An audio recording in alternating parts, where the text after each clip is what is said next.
Hello everyone, welcome back to my channel. I'm beginning a new series to be released on the weekends. We'll save the more in-depth analyses for the Wednesday uploads, but if you're like me, Wednesday is also the day you scramble to your local comic shop to pick up new releases. By the weekend, I've had time to read them over a few times and give them some thought. So to keep the channel relatively current, I'll post a brief analysis of 1 or 2 releases each week. These will be brief as we don't have the complete stories yet, just the increments that writers and editors decide to place in one issue. But there's a careful art to that kind of chapter storytelling too.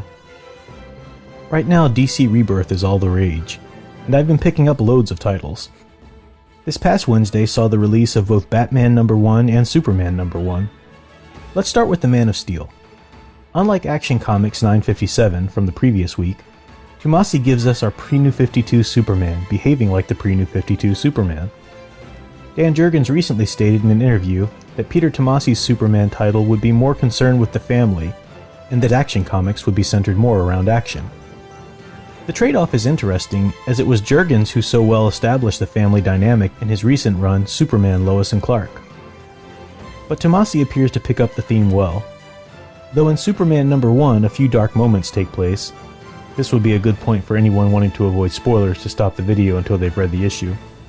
We see Jonathan, Superman's son, attempt and fail to save his cat from the clutches of a hawk.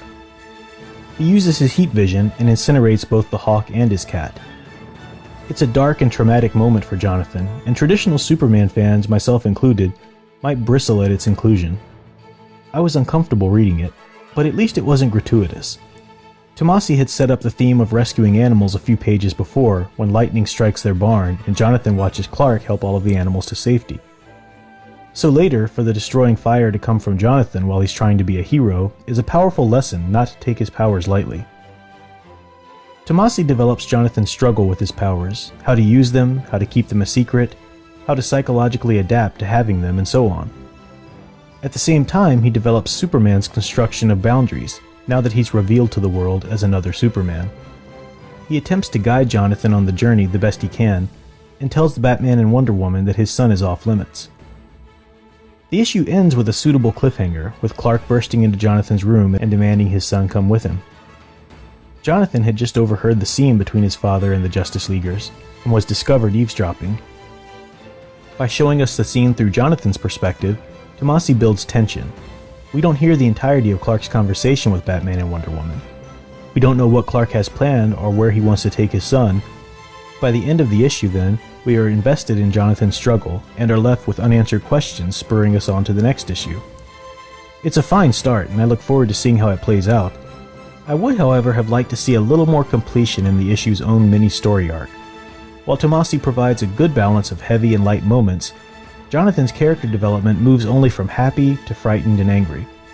We receive the first portion of the greater story arc's incline, rather than a more satisfying mini-arc that sets the stage for what's to come. That is where Batman #1 truly delivers. I was honestly shocked at how well this issue pleased in both plot and character. I love Batman, but ever since the New 52 took his universe to such a darker place, I lost interest in the current stories. I wasn't sure of what to expect from Batman's Rebirth. I knew, of course, that characters like the Flash and Wonder Woman would lighten up and return to a more iconic status, but Batman's stories are designed for some measure of darkness. So after seeing Action Comics 957 highlight the anger of Superman, I expected Batman to be all scowls and Miller-esque teeth grinding, or at least engaged in some intense brooding. Thankfully, writer Tom King had a different approach in mind. The issue is the perfect balance between building a bigger story and remaining a cohesive arc in itself. By the end, we're introduced to the 2 mystery characters, Gotham and Gotham Girl, and we've seen elements of Cobra and a mystery villain, who will obviously be important plot points later in the series. This issue #1, though, is about Batman rescuing a commercial plane that has been fired on in the sky over Gotham. It's the complete story of this rescue. We open with the news that a stolen surface-to-air missile is still unaccounted for. We see the plane struck and do not end the issue until it is safely landed by Batman and the new mystery characters. We have a complete story rather than the maddening middle action of some series issues. How are readers supposed to experience an increase in tension when the story only comes in monthly increments of 20 or so pages? Edgar Allan Poe famously speaks of this problem in his review of Nathaniel Hawthorne's Twice Told Tales. For a story to complete its desired effect on the reader, he argues, it must be of such length that can be read in a single sitting.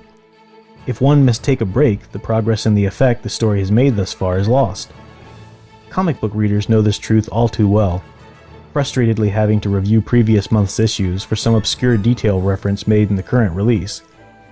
While there's certainly an argument to be made for novels and such, which can be constructed in such a way as to provide a lingering effect over the days taken to read it, comics are a visual, visceral medium, and are more in line with Poe's sudden effect fiction than a novel, more telltale heart and less Jane Eyre.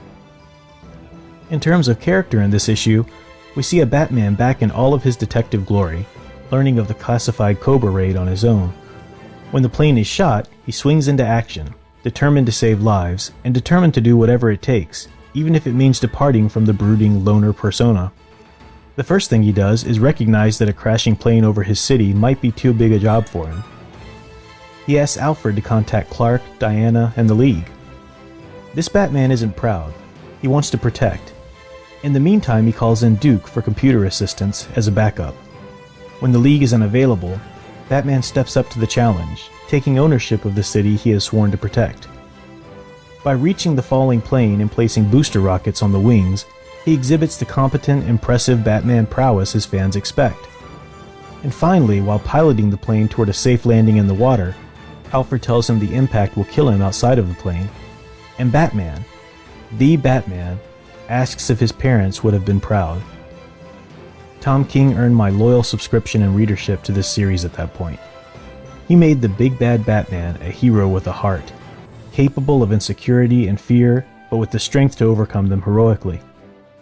King understands here that the Dark Knight, the guardian of Gotham, the Vengeance, the Knight, is at his heart still a small child grieving for his parents. By the end of the issue, Batman proves false the naysayers on the plane. Gotham's hero is every bit as capable and inspiring as those in Metropolis or Central City. So what Rebirth titles are you excited about? What should we say about Titans, Green Arrow, and so on? Let me know in the comments section, and don't forget to click like and subscribe so you won't miss next weekend's new release analysis. Until next time, keep enjoying and digging deeper into the superhero stories you love. Thanks for watching.